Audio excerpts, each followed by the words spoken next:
Then I will share my screen. Just make sure we're in the right place.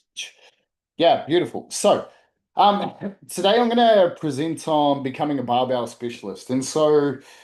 The reason why I wanted to present on this, myself personally, I've been a strength and conditioning coach for 13 years, was part of the Real Movement Project with Keeks before sort of became or morphed into ATG, and then obviously New Athlete Project today. And for a long time, I've been thinking like, how can I leverage or give what I have learnt that will make an impact on you guys? The way I actually attack the barbell is using a lot of the principles of new athletes. So we do a lot of plyometrics, we do a lot of loaded stretching, and then we apply the barbell to obviously as our tool for force. But there are a lot of other methods that we blend in. Basically, we blend the whole system. But I thought today, why not just like unpack a little bit about my thoughts around becoming a barbell specialist and then taking one lift that you can essentially go and master. Because the way I program strength and conditioning is like I will microdose things like plyometrics, loaded stretching. It's all part of the system. And then I take the barbell to really leverage force for our athletes. Um, right now, oh, in the past, I represented New Zealand for Masters weightlifting, got six in the world in Florida.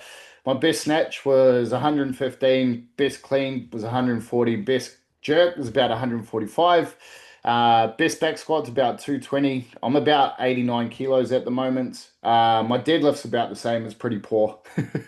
I would have been much stronger in the past if I didn't shear sheep for a living for about bloody 7, 8 years and just absolutely cook my back. And over the time, I've had many injuries in terms of lower back stuff, and so this has become a process of me learning how to one get to the point where I could get to, I guess, a world class level in terms of weightlifting. Um, and then also apply that. Right now, currently, I am training. I just thought about it this morning.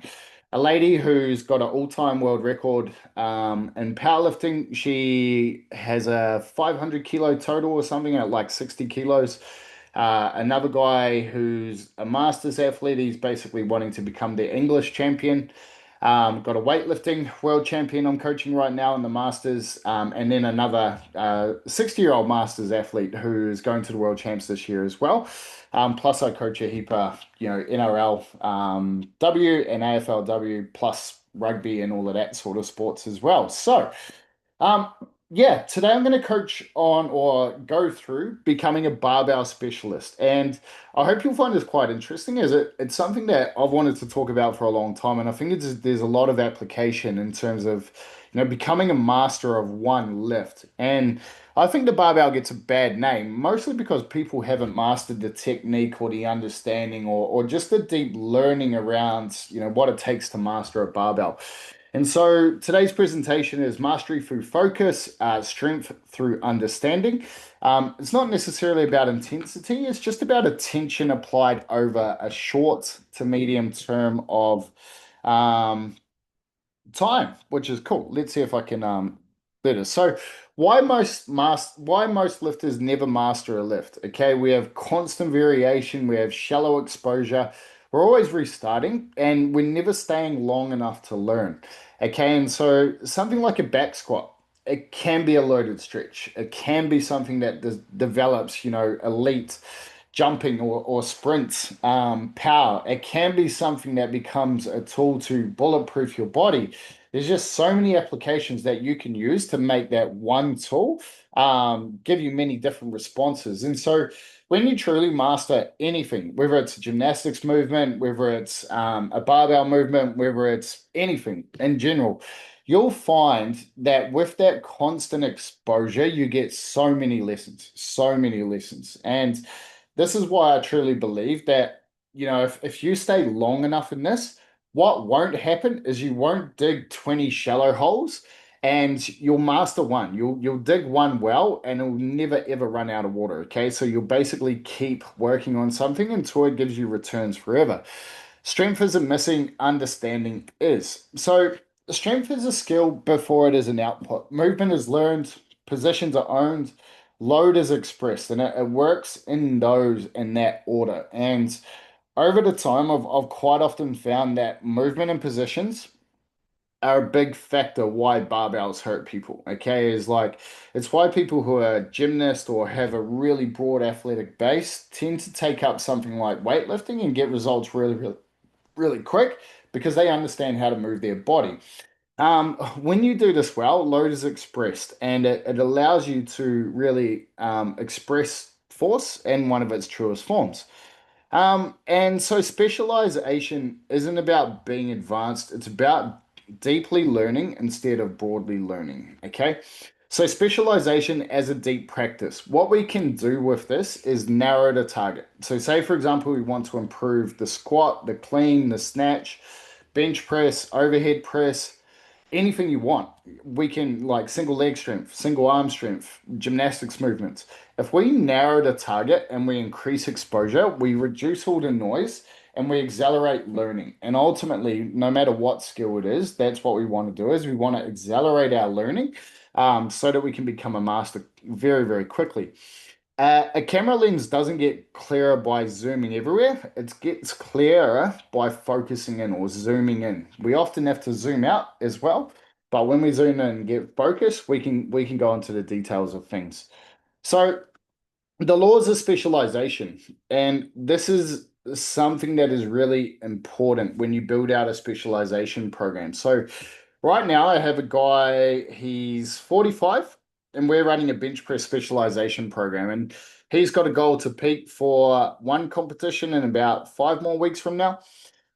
His recovery is finite. You know, he works hard, he's got a family, he's got all of that. So, what we have to understand is that over the week, we have a certain amount of volume that we can put into any skill, especially when it's a higher neural demand in regards to high level gymnastic skills or, high level barbell skills.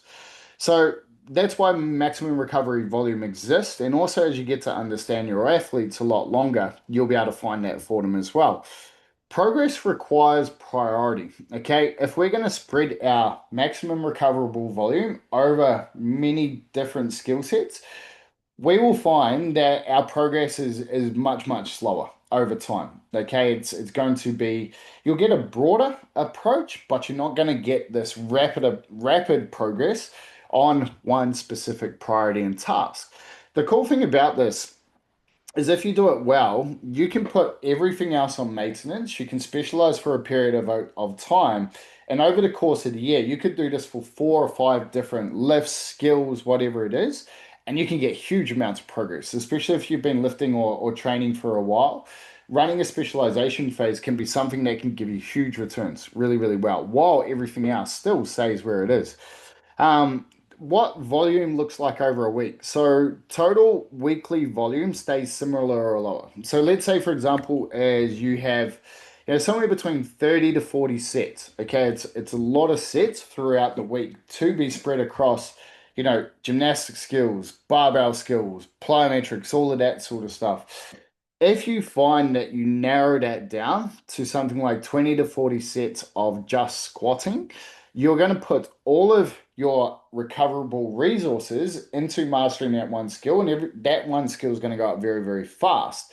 The 20% of the volume that you've got left over is enough to maintain where you're currently at with everything else. So, volume distribution is total weekly volume stays similar or slightly lower. 70 to 80% of weekly work goes to your target lift, and non-target lifts drop to about a third of their volume. Okay, and so let's say you're training 4 days a week. Basically, 3 days a week, you'll be putting most of your focus to that one main lift or one main skill, and then the fourth day will be a maintenance day. Okay, and that's essentially how it runs through the week. You don't renovate every room at once. You close the doors and work on one, unless you're ADD and you just never get anything complete. Okay, so I hope that's starting to make sense in regards to specialization and where if you take all of the resources that you have available and distribute it into one specific skill set, your progress on that's going to be much faster. Your results are also going to be, more outlier in nature. So, why specialization feels different? Systemic fatigue is down. Okay, like when you're training whole body all the time or multiple different skills, what you'll find is systemic fatigue increases. When you're trying to learn multiple different skills, it's very, very stressful on the nervous system. When you're trying to learn gymnastics, weightlifting, you're doing some bodybuilding, you might be doing some recovery modalities as well. Everything is going to, because you have to learn so many different skills, you're going to deplete neurotransmitters. You're going to, constantly need to attack your dopamine systems, your adrenal systems. Systemic fatigue is going to go up. When you specialize, you don't have as much variation, which means the stress of learning new skills is going to decrease. That's going to require less of those neurotransmitter resources, and your systemic fatigue is going to be decreased over time.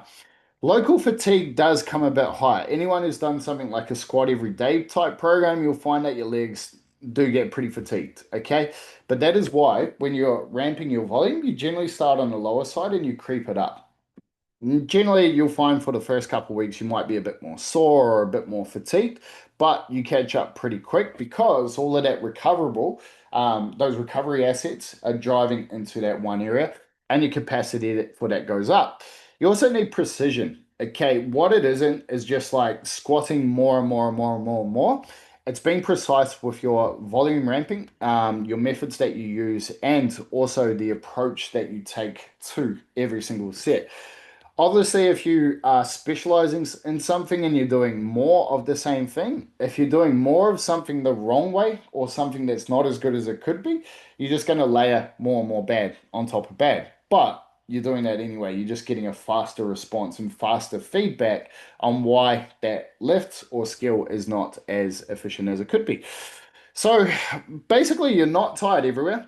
You're tired exactly where you're learning, okay? And you're forcing all your resources to that.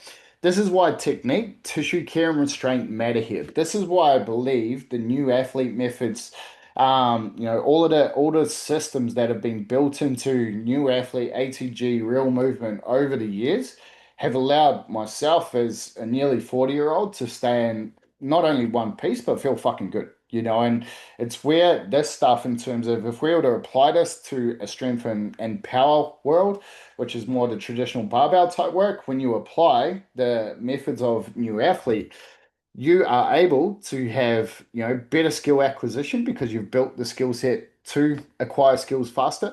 You've also improved your knowledge and your capacity around tissue care. You've got range of strength, you've got a lot of blood flow, you've got the short range, the long range methods, you've got everything that's going to allow you to build a more resilient, robust human and also allow you to take care of your tissues better. And generally, you're a little bit smarter than your average gym goer who's just going to slam themselves in a gym like this. So it really does add up. So how the body learns a lift. Okay, and so this is roughly, if I was to make a four phase program, this could be, 2 to 4 week phases. Generally, you're going to do at least 3 weeks on a specialization phase before you adjust the methods. If you're doing more of a bodybuilding approach, you may do even longer. A lot of bodybuilding specialization programs will run it basically until you stop getting more reps, essentially, for something like this. But if you're doing something like weightlifting or you're specializing in a lift or a gymnastic skills, I'll actually run it through 4 phases. Okay. So number one is acclimation. Okay. And so this is acclimatizing the body to improve the tolerance in terms of your tissues, your body's capacity to handle end ranges, essentially building a body that's ready to express 4 phases down the track. Okay. Acclimation is one of the most important things. I've just onboarded or starting a new client this week, an all-time world record holder in powerlifting. We're going to run a 3 week on ramp phase of just technical tolerance. Okay. And I really want this one. She's got huge capacity already. She's already very, very strong. Her technical awareness is really, really good. But in this first acclimation phase, I want to improve the structure of her body. I want to improve her body's ability to handle eccentric and isometric forces. I also want to get her more time in technical lifting. Okay. And so that's what I'm going to work on with her. Another acclimation phase, say you're working with an athlete, okay, is like you want to improve their joint tolerance. You want to improve their range of strength. You want to improve their body's capacity with things like general preparation methods to handle more stress on that one specific tissues or those specific qualities later on down the track. Second phase, I'll work on a technical phase. Okay. If we layer good technique onto a lift, the amount of improvements or the speed of improvements that we can get from that one lift are very rapid. Oftentimes, most people, if we just improve their technique, they'll add 5 to 10 kilos straight away to the bar. Okay. And so, phase two, I always work on a technical phase. One of my mentors is a guy named Tom Shepherd, who is basically Christian Thibodeau's second right hand man. He taught me a lot of technical applications using eccentrics, isometrics, the omni-contraction system, strength skill methods, stuff like that, where you put a lot of focus into getting very very technical on one lift, and you can use different progressions for this. You can just be like, film every single set and look at it from like, okay, cool. Am I technically improving better? Is my positions, is my structure in the right place where it should be? Am I positioning myself in a good way? If you're doing something like weightlifting, often movements will work better than cues. Okay, so say for example, if you're telling someone to get speed under the bar in a clean, okay, you can say speed under the bar. For some athletes, they'll know exactly what that means. If you just give them a hip clean, they're going to have to get under that bar fast. So sometimes in a technical phase, it's not just cueing people to move more efficiently. It's often giving them a movement that improves that technical deficiency so that we can then layer it on later on down the track. Phase number three is where we go for neural capacity. This is where those first two phases really start to give us the ability to really push neural capacity really, really hard. And our weightlifters, quite often with this, or like any strength athlete, essentially we'll start to do some waves. We may do some overloaded eccentrics. We'll start to use really high level, like high on the scale of neurological methods. This is stuff like generally you're working at 80% or above. Okay, you can use a lot of strength skill methods here. You can use some overload methods. And this is where you can start to build that confidence and capacity to really build some real world strength. This is where, in my opinion, what you're looking for is you're not necessarily looking for numbers on a bar. You're looking for old man or farm strength. Okay. Someone, if you've done this correctly, should be able to walk into a gym, load up close to their max, let's say 90%, 80, 90%, almost cold and be able to lift it. If you've done this right, their strength skill, their technical awareness, and their body's tolerance to lift that should be close to max, almost any day of the week. This is obviously variable, and don't get me wrong, is like you should still build up and stuff like that. But if you've done this well, you should be able to just basically walk in and have that old man strength rather than just being able to like build up to a 1 rep max. Okay. Done that well. Phase number four is peak or expression. Okay. This is where you can use methods that are going to allow you to express or get more exposure to those really, really high percentage lifts. Okay. And so this is anywhere pretty much you're spending time in, 90% or above. You're using max effort method. You're using waves to build up and you're pushing close to your max quite often. Something like this can be really good if you look at something like the Bulgarian method, West Side Barbell, that sort of stuff. Where people generally get this wrong with the barbell stuff is they put this stuff at the front, okay? And then you find that lifters just get broken, beat up. They might peak in phase number two, they're already hitting PBs, but by the time they get to the real strength applications or expression, they don't get there. So a good way to look at this is you don't rush apprenticeships. You move from tools to the craft to trust. Okay. And if you look at it from that and those types of phasing of a specialization phase, you'll find that the peak is just so much higher. So what does this look like? Acclimation, earning the right to load. Okay, this looks like structural adaptation, tendons and joints, omni-contraction, positional tolerance. If you look at this stuff, this is what, new athletes built on. It's built on building a structurally robust, healthy athlete. Okay. This is where a lot of the methods in this program can be very, very, very good for those who haven't done it, especially if they've just done traditional lifting and power work as well. Okay. And any athlete that's generally, you know, been in a system or something like that, they would have done a lot of the traditional power work and stuff like that. That's where you run them through this, a good acclimation phase with like the new athlete type work. When they get back to their traditional strength and power work, they're going to be feeling fucking awesome. And they'll be like, thank you very much. Okay. So, position tolerance, if tissues aren't calm, the nervous system won't learn. Technical, low fatigue, high awareness. And when we look at fatigue, okay, and this is where intensity, as people get this often wrong. So say something if we're going to work on bar path, for example. We might use something like a Frankenstein squat to improve the bar path of a high bar back squat.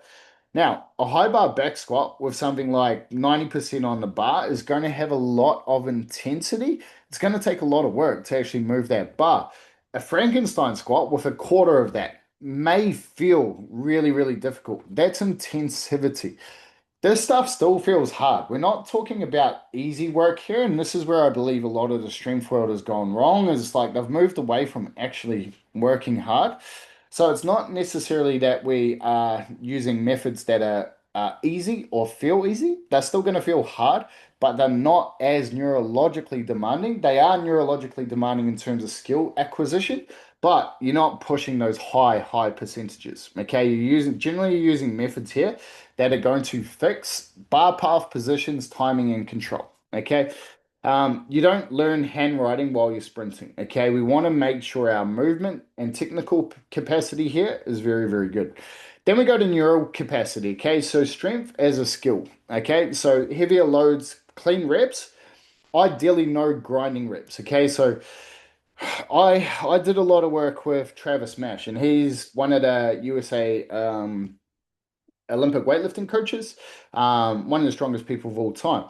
He said basically any movement above 80% or above is you can go somewhere between 3 to 5 reps in reserve, and you're still going to get most of the skill or the neurological adaptations that you'll get from that barbell lift. Okay, so you want to stay far away from failure for any of these lifts. Okay, and this is where the bodybuilding world and stuff like that is starting to get, blended, and people are really misunderstanding this, is that if you're moving a heavy load and you're moving it well and you're moving it fast, you'll find that your neural capacity goes up, that old man strength really starts to creep up, and you'll just find that your strength gets more and more and more. This is where strength skill sort of programming is very good in this progression. Something if you guys want to look up is an old Doug Hepburn method, where it's essentially he'll start with 8 sets of 2 reps at 80%. Now, if we look at traditional programs, something like a 5x5 or something like that, generally you're going to bet at 80% for 5 reps. So doing 2 reps is way under what is actually going to be your fatigue for this method. What you do every week is you just add 1 rep. As you go along, your nervous system will adapt to having more reps over time, and your skill at that strength load is going to be better and better over time. What you do is you get repeated exposure to heavy lifts, okay? And this is why I said that if you do this well, you'll be able to walk into any weight room and lift close to your, best. Obviously, if you've been taking care of everything outside of training as well. This is where confidence replaces hesitation. So peak, this is where expression, not construction, okay? Essentially, you want to narrow your exercise menu here. You're going to put all your resources into your main lift, okay? High intense, high frequency, and low noise. A performance isn't built on the stage, it's revealed, okay? So now I'm going to cover two sort of, I guess, styles that you could potentially use for a program like this. So if we look at the first one is say you want to master a clean, okay? And so what this could look like is somewhere between 6 to 8 weeks. This could also go for anywhere between 8 to 16 weeks, okay? Generally, if you're just going to master something like a clean, you'll probably have it on the shorter end, 8 to 10 weeks, and then you might rotate in a new exercise. But it can work really, really well. So structure, what it looks like, 3 times per week, okay, you're going to hit the clean and different variations and stuff like that. Weightlifters do this anyway. But if you're removing the snatch, if you're removing the jerk and putting more time and emphasis into mastering this clean, you'll find that your clean goes up very, very fast. Your volume bias, you're going to have 70 to 80% of your total weekly volume to cleans, okay? Now, if we look at this, you want to look at it from a perspective of like what's the joint, the pressure on the joints. This might be a power variation. This might be a block variation. This might be a full variation. So you got different variations all throughout to make sure that your load tolerance or your tissue tolerance is high as well. What you can do is you can also pick a squat or a pull that's going to help you master this as well. If we look at something like this, and this is something that we had a weightlifter recently, he basically landed. He achieved his first um, Open Nationals at 40 years old. He's a world champion in masters categories, but he made the senior nationals for the first time at 40 years old. We used the Zercher squat to improve his clean. We didn't do any front squats. I think he did test his front squat at one point, and he PB'd by 5 kilos at about 195 kilos, and he weighs 89, so over double body weight. And all we did was the Zercher squat to improve his bracing and his positions, and his clean did really well. What we look at for something like a clean is from a technical perspective, we attack it from the top down. So what you might work on is speed under the bar, hip cleans, fast turnovers. Staying over the bar, we might use something like an eccentric hang clean. Okay, this is going to get you positions over the bar. And this is going to work. So the speed under the bar hip cleans, you're working from the power position. Staying over the bar, eccentric hang cleans, you're working to the hang position at the knee. Using the legs is something like a yo-yo. We basically go, 2 to 3 centimeters from the floor, getting used to the timing and rhythm of your legs pushing through that floor. That is something that you can work on to really improve your clean very, very quickly. Progressions, essentially you want to increase load by 1 to 3% weekly. It's not a fast progression, or add exposure quality. Deload by reducing volume, not the skill. Something like a squat mastery block. Okay, so essentially, once again, 3 times per week, volume bias, 80% squat dominant. Accessories chosen to teach a movement. Okay, so you might want to work on the high bar back squat. So you're going to do something like a stream skill method, but then your accessory might be a Frankenstein squat. It might be a Zercher squat. You might just do a single leg squat. Something like that that's going to delete or remove the weakness that you're currently facing in your squat. Okay. What this looks like in terms of face. So acclimation, you might use something like an omni-contraction. So eccentric, isometric, and concentrics to build technical and tissue tolerance. Accumulation. This is where you're going to make sure your technical lifting of this lift are really, really good. Okay. And this is where you select an exercise that is going to fix whatever you're missing in terms of your technical application. Strength skill, we use those hip burn progressions there. As I said before, more time above 80%, you'll find that your old man type strength is very, very high. Also keeping in some blood flow work here. And your loaded stretching makes a big difference. Peak, we use a lot of post-activation potentiation, a lot of mash method stuff here. So this is where you'll use waves. You might use, high-low waves, different things here that will build you up to a peak of your squat. Monthly load increases by 1 to 5%. Same lifts are repeated. You get deeper skill. The peak equals fewer lifts with higher intent. Using something like a daily undulating periodization can be really, really good here. So Monday, heavy, Wednesday, you might do strength speed. And then Fridays, you might just go like pure peak, pure heavy lifting. Okay. So key points to attack: bar path, bottom position, and your legs. Okay. Let's keep going. So how learning is protected? We want to make sure that we are getting those high exposures, less fatigue per session. You want to walk away from these knowing you've worked, but not fatigued. Better motor learning. Cool. What stays in and what drops out? Non-lifting targets are at 1/3 of the volume. No intensification methods, just enough to hold. This is for your maintenance methods. Okay, so this might be your upper body, this might be your gymnastic stuff, it could be whatever. Maintenance is brushing your teeth. You're just not getting dental surgery. Okay, three learning killers is constant variation, chasing fatigue, making maintenance secretly hard. The maintenance stuff is like people get worried if you specialize in something, you're going to lose what you've worked on. If you do enough volume on that, you'll find that you keep that skill there. Okay, you're never really that far off. What mastery gives you? Cleaner technique, stronger positions, confidence under load, faster progress later, better transfer to other lifts. Train broadly, learn deeply. Okay, master one lift at a time. General training keeps you busy. Focus practice makes you deadly. Now, guys, I might just, for those of you who haven't uh, seen me or before, if you can see my screen here, this is my Instagram here at Dylan Limitless. Feel free to shoot me any messages on there as well. Team, I've got about 3 minutes before I have to finish up this call. What was your main takeaways or questions from that specialization work?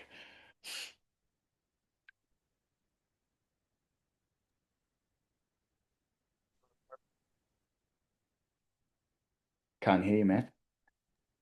Um, I've just got one question on Yep, um you said MRV, yep, max recover max recoverable volume.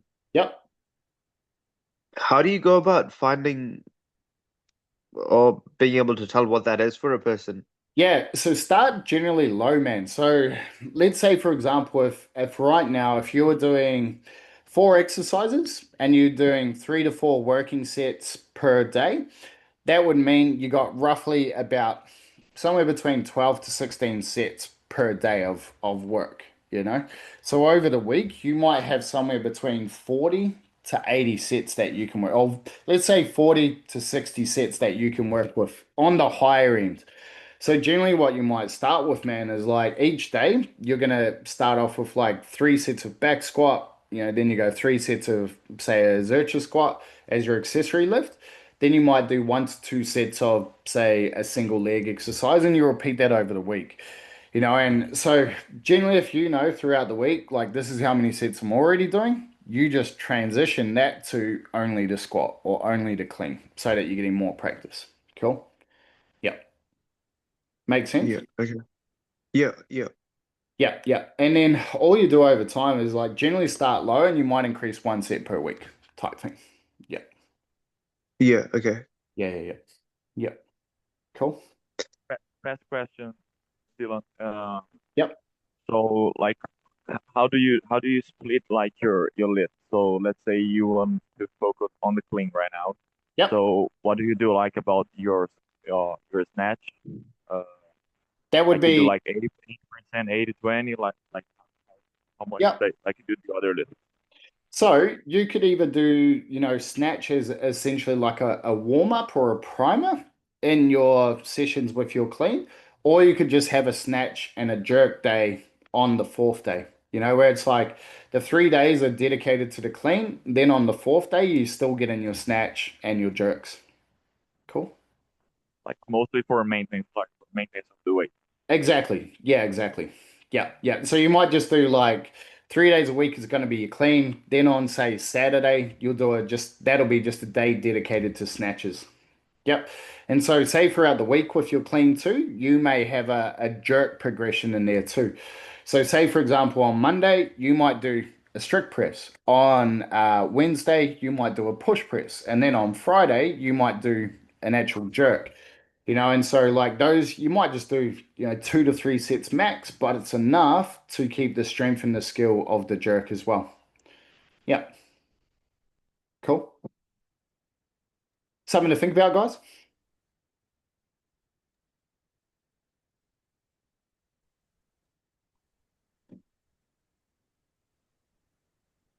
How like you cover it all with- I can't hear.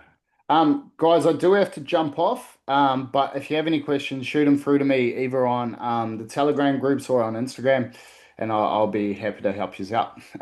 Sweet guys, have a good day. I hope you found that useful. I'll talk soon. Bye. Thanks, mate. See you Yeah. guys.